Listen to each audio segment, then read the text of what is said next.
Wala talaga, sir. Wala! Isang buwan na kayo naghahanap ng hinihingi ko, ha? Wala pa rin. Paano nawala? Sir, napakarami hong files. Naghahanap pa rin po kami.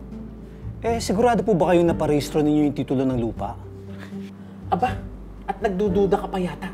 Rehistrado na ang titulo ng lupang yan. Pinalagyan ko lang ng annotation sa likod na ililipat ang pag-aari ng lupang yan sa aking kumpanya sakaling hindi ako bayaran ng nagsanla niyan sa akin. Ako mismo ang nagparehistro ng mga dokumentong yan dito. Naintindihan mo? Hayaan niyo po. Hahanapin ko ulit sa record section yung entry ng mga naparehistrong lupa nung 1996 ba ika nyo? Oo, 1996. Transfer Certificate of Title Number 256662. Ang galing ng memorya yun, sir. Hoy, doktor ako ha. Hindi ako nagpunta rito para makipagbiruan sa inyo. Naintindihan mo? Sorry po, sir. Doc po pala.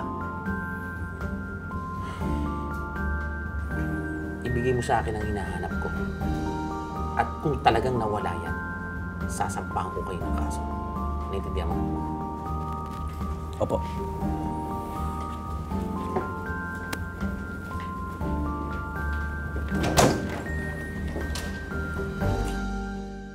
Sorry po, ma'am. Naistorbo ko kayo. Oh, halika. Maupo ka muna. Ma'am, paano po ba ito? Kinukulit na kasi akong Dr. Rosendo Singh. Yun daw titulo ng lupa na pinalagyan ninyo noon ng annotation sa backpage. Ang tagal na nun na. 5 years ago pa yun. Oo nga po. Ito. Tignan niyo.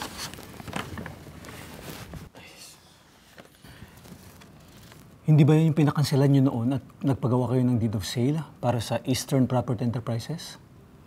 Yung pagmamay-ari ni Congressman Abad? Oo naman, natatandaan ko yun. May bagong TCT na nga po yun. Ito, tingnan nyo. Nakapirma kayo dito. Pero imbis na kumpanya yung Dr. Singh nakalagay sa deed of sale, yun nga ang Eastern Property Enterprises na. Alam mo, Tony, ang hirap sa trabaho natin. Walang asenso. Tinulungan ko lang naman si Congressman Abad noon. At saka hindi ba, nakinabang ka rin naman sa mga naitulong natin sa kanya. O, tumatakbo pa ba yung scholarship na binigay sa'yo para sa mga anak mo? Nakatapos na po yung panganay ko. At yung isa naman, malapit na pong mag-graduate. O, tignan mo. Kasi kung hindi tayo gagawa ng sariling nating diskarte, wala tayong asenso sa IT. Pero kung hindi ko naman may bigay yung original title kay Dr. Singh, sasabit naman po ako. Mabuti din dala mo itong mga papeles na to. Pairam ako ng ballpen. Ito ba?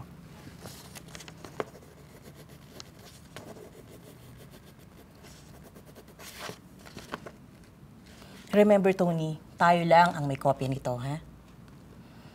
At saka, bakit ka naman sasabit? Vault keeper ka lang, hindi ba?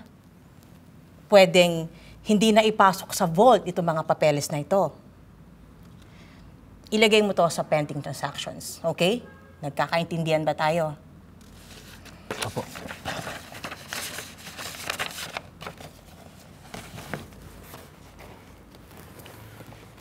Sige po, ma'am. Tony, hindi tayo nag-usap, ha? Opo, ma'am.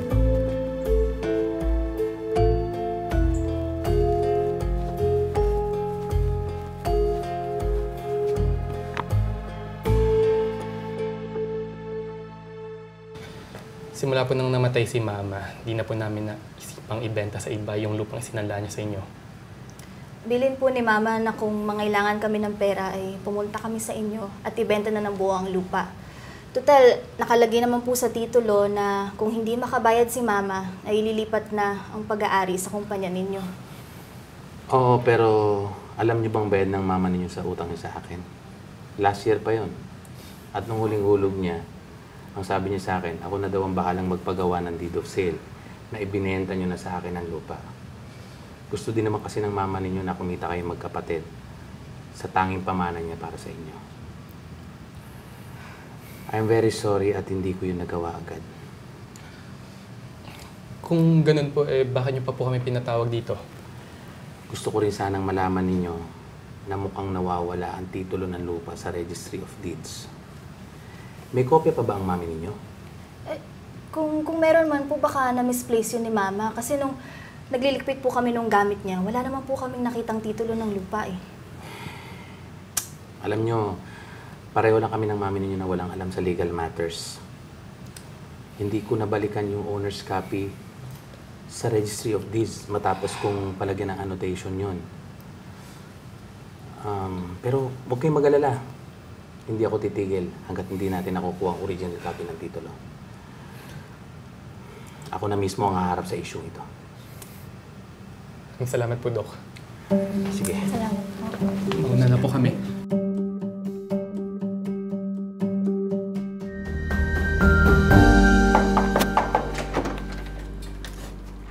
Good morning po, ma'am. Andiyan po ba si Antonio Miranda? Nandito po. Ano po yun? Baka pwedeng samahan nyo na lang kami sa kanya. Sige po sir, pasok po.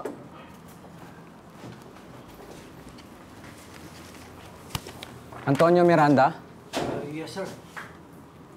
Galing to sa Sandigang Bayan. Hold departure order. Order of arrest. Kaya sumama ka sa amin at doon ka na magpaliwanag sa opisina. Bakit po? Sir.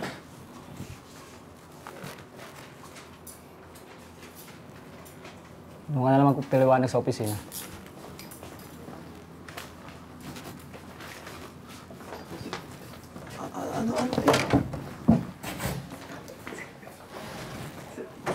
Yan na nga ba sinasabi ko eh. May ginagawang kalokohan yan si Tony na yan. Kasama pa yata yung dati nating RD, si Ma'am Alice. Tungkol saan ba yan? Bah, di yung tungkol sa nawawalang titulo na inireklamo sa ombudsman. Ay, naaalala mo ba si Ben? Nung nakita niya yung mga hinahanap na papeles doon sa pending transactions. Oo. Imagine, ang tagal-tagal na nun, tas pending pa rin. 5 taon na yun eh. Ako, matagal kaya silang makukulong? Malay natin.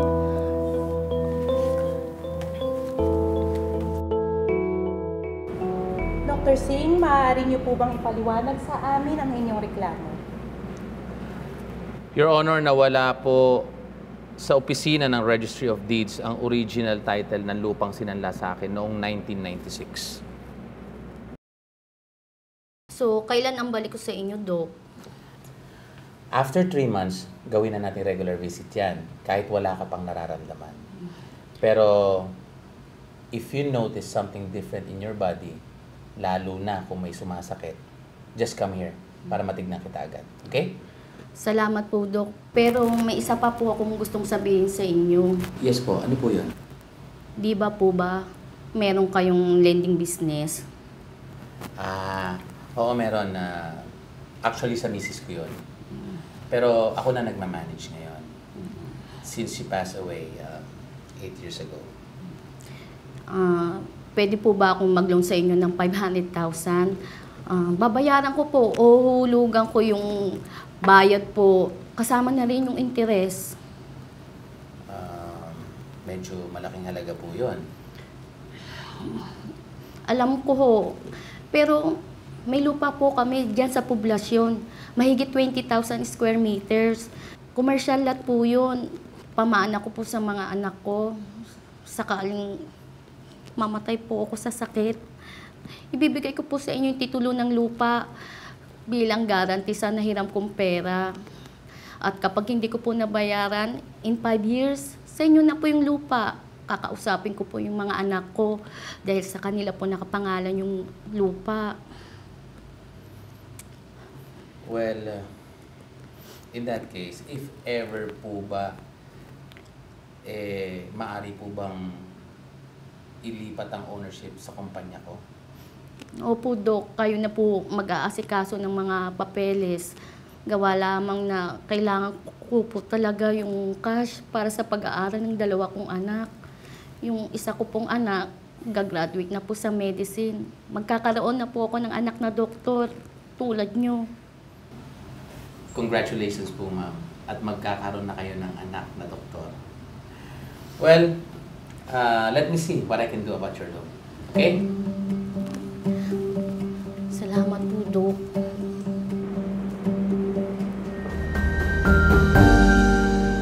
Your Honor, pinalagyan ko po ng annotation ng titulo para kapag hindi po ito mabayaran sa loob po ng 5 taon ay mailipat po sa pangalan ng aking kumpanya. So, hindi po kayo yung may-ari ng lupa? Your Honor, hindi pa po. Your Honor, ang property ay nakapangalan pa sa mga anak na nagsanla sa akin yan. Si Miss Luz Biminda Santos, dati kong pasyente. So, hindi pa po sa inyo ang titulo ng lupa? Hindi pa po, Your Honor. Dahil nabayaran po ni Mrs. Santos ang kanyang utang noong November 2000. Gusto ko po sanang matanggal ang encumbrance sa likod ng titulo para owners pa rin ang mga anak ni Mrs. Santos. Pero nang hanapin ko po ito sa Registry of Deeds ay hindi po nila ito makita. So, ano po ang ginawa ninyo? Your Honor, humingi po ako ng tulong sa pulis. Ako po si SPO3 Richard Hara, ang Chief Investigator po ng Legal Department sa Molino Police Station noong year 2000. Nag-imbestiga po ako sa Registry of Deeds tungkol po sa kaso ni Dr. Singh. At natuklasan ko nga po doon na mayroon pong isang titulo na tumutugma po sa mga detalye ng lupa na binabanggit ngayon ni Dr. Singh. Ito ba yung TCT number 256662? Hindi po, Your Honor. Magkaiba po yung mga numero. Pero nagmula rin po iyon sa isang titulo na sinasabi nyo na kanselado na. At ano po yung nasa bagong titulo? Nakapirma po doon sa lahat ng pahina si Attorney Alicia Andal. Ano pa? May naka-attach po na deed of sale sa bagong titulo sa pagitan po ng original owners at ng Eastern Realty Properties. Sino po ba yung may-ari ng kumpanyang yon? Si Attorney Sharon Abad po, siya po yung dating representative ng Molino sa Congress. Ako po si Melinda Fuentes, abogado, acting administrator ng Register of Deeds, habang hindi pa po nauupo ang bagong RD. Pamilyar po ba kayo sa kaso ni Attorney Andal at ni Mr. Miranda ng RD? Opo. Habang naghihintay kami ng trial, gumawa ako ng isang investigasyon sa aming opisina. At pinahanap ko maigi ang nawawalang TCT number 256662. At nahanap naman. Saan po? Kasi wala naman daw siya sa vault ng RD. Yan ang sinasabi ni Tony Miranda, ang aming vault keeper. Pero nakita ko ang original title ng lupa, kasama ang derivative title nito. Nasa mga pending transactions. Nasa labas na ito ng vault, pero nasa loob pa rin ng aming opisina.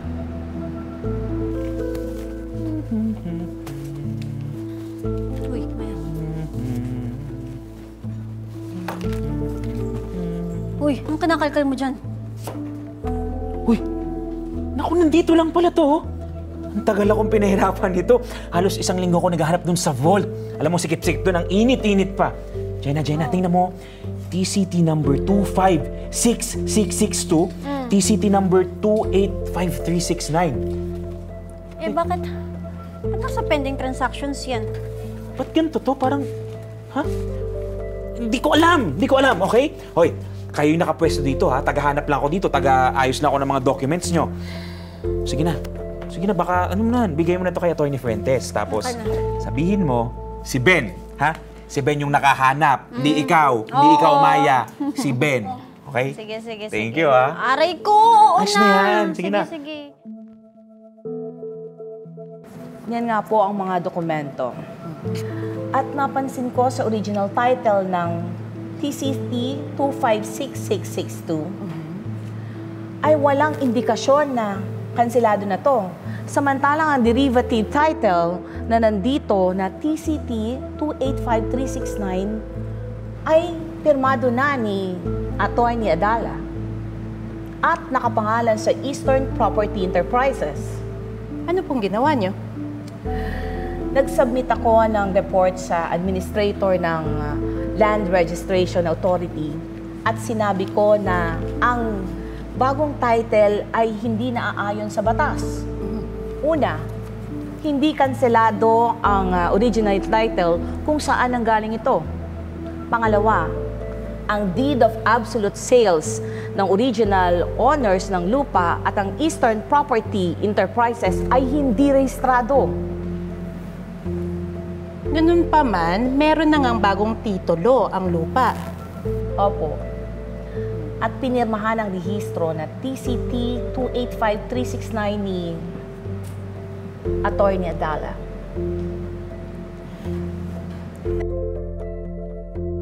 That is all, Your Honor. Oh, eto ha. Jenna, Maya, maging leksyon sa inyo ito na hindi porket nakaupo kayo sa pwesto, wala na kayong ginagawang pagkakamali. Ha? Sino naman pinaparinggan mo? Kami ba yan? Oy, guilty. Bakit? Nakapagparehistro ka na ba ng hidden wealth mo, ha? Anong hidden wealth? Pinagsasabi mo? Pwede ba? Malinis kami. Wala kaming ganyan. Jenna, hindi ka malinis. Poor ka lang. Kaya hindi mo alam yung mga sistema ng pagpaparehistro ng mga real estate na yan. Kayong dalawa, huwag na kayong mag-ilusyon na magiging RD pa kayo. Hoy, loko okay? ka. Ano? Hoy, alam namin yung mga procedure ng mga real estate na yan. Uwe. O sige, kunwari, naging mayaman ako overnight. Nakabili ako ng lupa. Puts, pumunta ako dito, kayo mag-aasikaso. O, anong gagawin? Okay, unang-una, pupunta ka sa akin at ibibigay mo yung deed of absolute sale. Wow, alam mo nga. O sige, kunwari, ito na, ma'am, ito na po yung deed of absolute sale. Okay. Pagkatapos niyan, tatatakan ko ng number, lalagyan ko ng time at ng date to day. O, ayan. Mukhang alam mo nga. O sige nga, anong sunod na step dyan? Tapos? O, tapos, punta ka doon sa cashier, bayaran mo doon. Bayad? Ay, tingin pera. Dali na, bayad naman. Ako pa. Ayan, bayaran mo. Yun. Bayaran mo. Kunwari, Ayan. bayad na. O, bayad na. Tapos na. Tapos, ibibigay na ng records officer yung mga papeles mo doon sa checker para ma-check na niya kung tama yung mga papeles mong dala. Okay, napacheck ko na. Okay na daw, tapos na. Hindi pa. Hindi pa din. Dadali mo pa yan sa admin officer, tapos bibigyan ka na nila ng bagong titulo ng lupa. Admin? Pati admin kasama dito? Yeah. Okay, kunwari nadala ko na sa admin. O, nabigay na sa akin yung bagong titulo ng lupa. Okay na, nasa akin yung titulo ng lupa Di pa tapos yan. Kailangan mo pa yan dalhin sa examiner para ma-check nila yung documents mo. At saka ika-cancel na nila yung lumang titulo ng lupa. May ganun talaga? Oo naman. Okay. O, kansilado na daw yung dating titulo ng lupa. O, tapos ngayon, ibibigay na yan doon sa RD para ma-check at mapirmahan. Ayun! Yeah. Pirmado na ng RD, ibig sabihin, okay na, tapos na. Hindi pa. Hindi pa din? Hindi pa tapos yun. Pagkatapos pirmahan ng RD, ibibigay niya pa yon sa records officer ulit. Tapos, para yung records officer na yung magbigay sa'yo ng duplicate na copy ng titulo mo. Tapos, yung original copy ng titulo mo, pati yung canceled na copy ng titulo mo, yun na yung ilalagay sa vault para doon na maitago habang buhay. Ganun. Correct. Komplikado naman pala magpa-titulo ng Sinabi mo lupa. pa. Oo. Alam mo, nagutom ako eh. Sige na, una na ako ha. Okay, Thank you sige. dito ha. Sige na. Hoy, yung 100 ko, akin na yan. Wala pang sweldo. Sa next na sweldo na, wala akong pamasahe. Sige na, bye-bye. Tingnan mo, ako pa yung naan. Noong 1997, hindi na ako ang administrator ng Register of Deeds. Nung mag-request si Dr. Singh ng true copy ng TCT number 256662, natatandaan ko na pumirma rin ako doon. Pati na rin yung encumbrances na naka-annotate sa likod ng TCT. Pumirma rin ako sa bagong titulo na nagsasabing ang certificate na yon I transfer from TCT number 256662, which is now cancelled. How about the deed of absolute sale? May record interviewer kami para doon. And at the time, si Mr. Eliseo Gadon. Siya ang nag-inspect ng mga dokumento tungkol diyan. Ang pagkakaalam ko, hindi pa rehistrado ang deed of sale dahil may missing documents pa in support of the sale. Kaya isinulat ko doon sa routing slip ng documents na please do not deliver the title unless all the requirements are complied with. At nasa na po ang dalawang kopya ng original TCT na ito? Magkakasama lahat yon sa isang folder. At dahil nga hindi pa rehistrado ang titulo ng lupa, inilagay iyon sa pending files. Your Honor, may I request to ask questions to Attorney Andal? You may proceed. Attorney Andal, are you aware na hindi dapat magbibigay ng bagong titulo ng lupa kung hindi pa kumpleto ang mga requirements dito? In this case, yung deed of absolute sale. Tungkol sa deed of sale, in-inspection nyo ni Mr. Gadon. Siya ang examiner noon. At nasa RD ba si Mr. Gadon? Wala. Namatay na siya last year. Bakit pala binigyan ng bagong titulo ang lupa kung hindi naman kumpleto ang requirements nito? Wala ho akong kinalaman tungkol sa mga pangyayari sa bagong titulo. Nagdaan na yon sa examiner bago pa man sa akin. Pero kayo ang nakapirma sa mga papeles? Opo. Anong wala siyang alam? Siya nga yung pumirma ng mga bagong titulo Ano kahilo? Baka nga, pero nakita mo ba yung mga papeles bago dalhin sa korte? Pati trabaho natin, sinasaklaw niya yung akalain mo ba naman na yung mga application for registration ng titulo, siya na mismo yung tatanggap, pati maglalagay ng numero, pati ng time of receipt. Time and date, ng receipt. Grabe, alam mo ikaw na lang mag-RD. Ay. Pero no joke, ganito kasi yan. Meron pa rin siyang access sa mga records. At alam mo, meron akong nakita, nakalagay pa doon, please don't deliver the title unless all requirements are complied. May pag ganun-ganun pa siya naman pumirma ng mga papeles na yun. Alam mo naku, sabi nga ni Ben, next week na sasalang si Tony sa korte. Masaya yun! Saya yun. Oo nga Alam mo, dapat lang talaga sa kanya. Mr. Miranda, kayo po ang vault keeper ng RD, ng Register of Deeds, hindi po ba? Opo. Ako Ngayon, kayo po ang tagatago, ang tagapangalaga sa lahat ng mga dokumento na may kinalaman sa mga rehistro ng lupain dito sa Molino. Tama po ba? Tama po. Mr. Miranda, bukod po sa inyo, meron pa bang ibang pwedeng pumasok at maghalungkat ng mga records sa vault? Opo, yung records officer po at yung examiner. Kailangan po nila ng written request sa RD para po gawin yon. So ang Register of Deeds ang nag-a-approve nun. Siya mismo, pwede ba siyang basta na lang pumasok at maghalungkat doon sa loob ng vault? Opo. Siya rin po yung nag-order sa amin na hugutin ang mga records na kailangan po nila. Bakit po ninyo hinanap ang mga titulo na nasa usapin natin ngayon? Nag-request po si Dr. Singh sa amin po at sa katunayan po, kaibigang matalik ko yung assistant po niya. Sa palagay po ninyo, bakit napunta sa pending transactions ang mga dokumentong hinahanap ni Dr. Singh? Usually po, pag may kulang na papeles para sa release ng kopya ng dokumento, ng titulo ng property, inilalagay po namin ito sa pending. Pero pirmado na po ng RD ang lahat ng dokumento, tama po ba? Wala po akong kinalaman sa pagkawala ng titulo ng lupa ni Dr. Singh. At maging sa processing ng bagong titulo po nito, trabaho ko lamang po na pangalagaan ng mga files nasa vault. At makukuha ko lang ang files kung mayroong request mula sa aming mga opisyal. Saka, mayroon pa pong 3 utility na naka-assign po sa vault at sila rin po ang humahalili sa akin kung sakali ako ay may sakit o kung ako ay nasa bakasyon po. Salamat po, Mr. Miranda. Salamat po.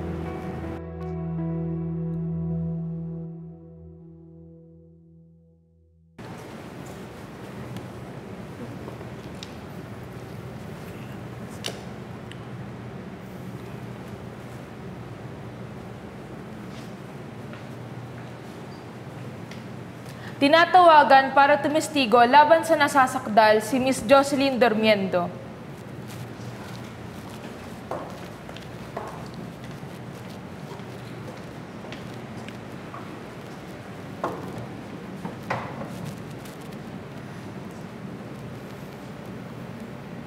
Mr. Miendo, maaari mo bang sabihin dito sa korte kung ano ang kinalaman mo sa kasong ito?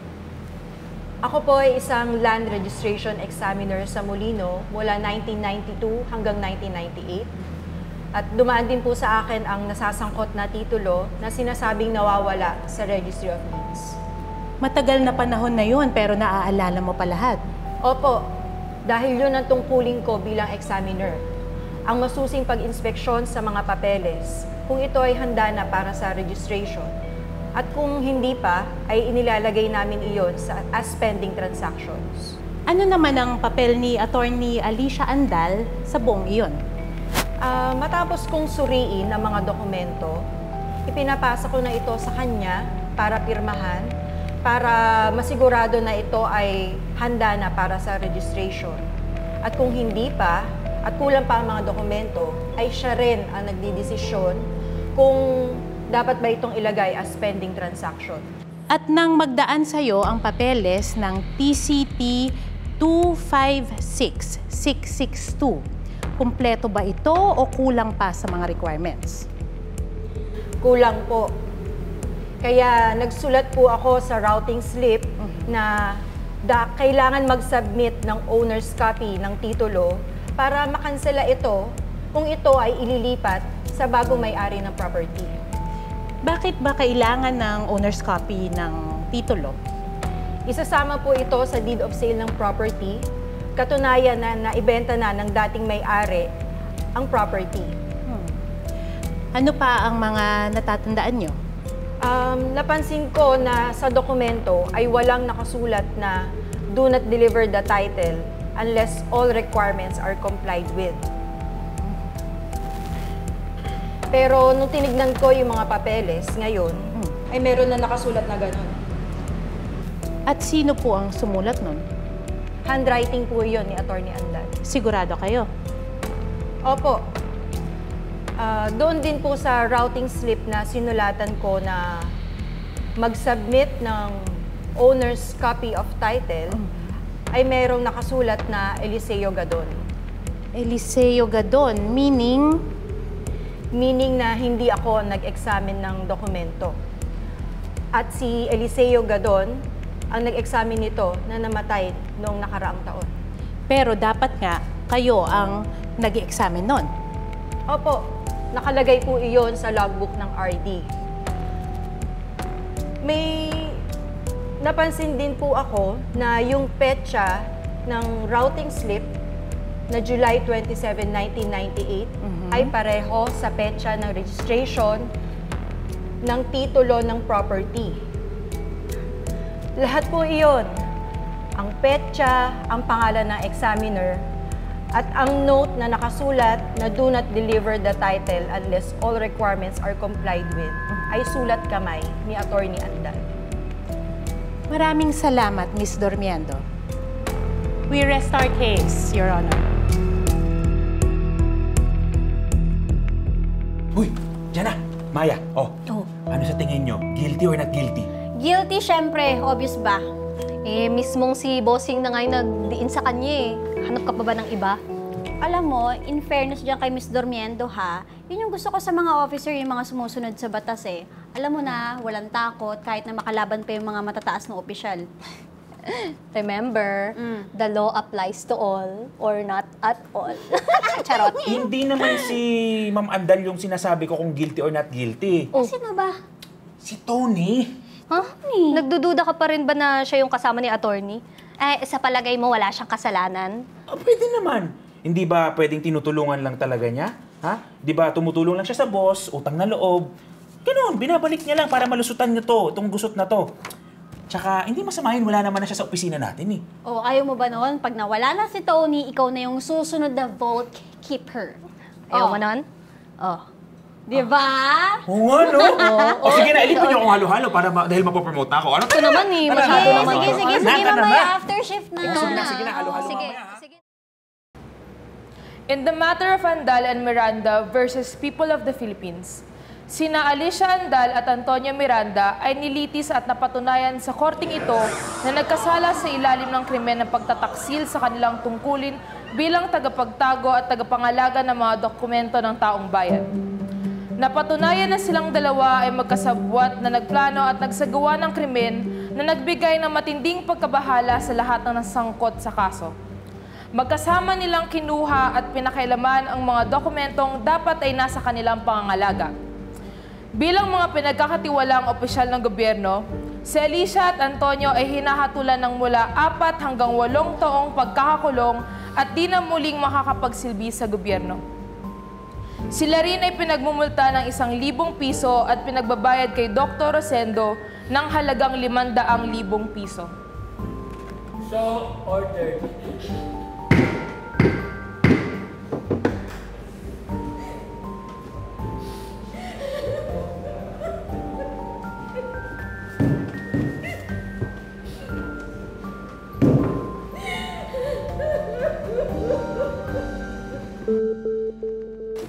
Jenna! Maya! May balita ko. Anong balita na naman ba yan, Ben? Mangungutang ka sa amin, pamblow at mo ng halo-halo, tapos ngayon, tusok-tusok naman, ganun ba? Grabe naman makapang-light to. Ano na kasi yung good news mo? Dalian mo na kasi marami pa kaming gagawin. Okay. Si Tony! Mabalik na daw si Tony. Si Tony? Oo. Akala ko ba nakulong yun? Hindi nga siya nakulong. Nag-appeal yung tao sa Supreme Court, tapos yun nakalusot na pagbigyan. Alam mo, ang ganda ng depensa niya, napanood ko, sabi ganito daw.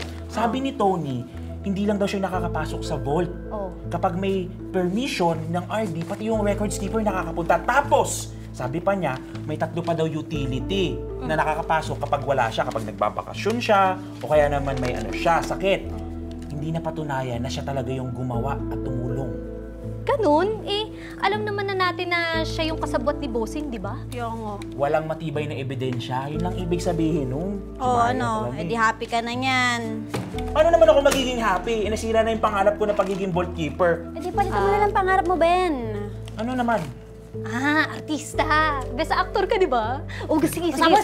Sige, go. Balita acting. Sa ulo naman nagbabagang balita. Di ba? Ito naman, kunyari anak ni Vilma Santos, iiyak ka.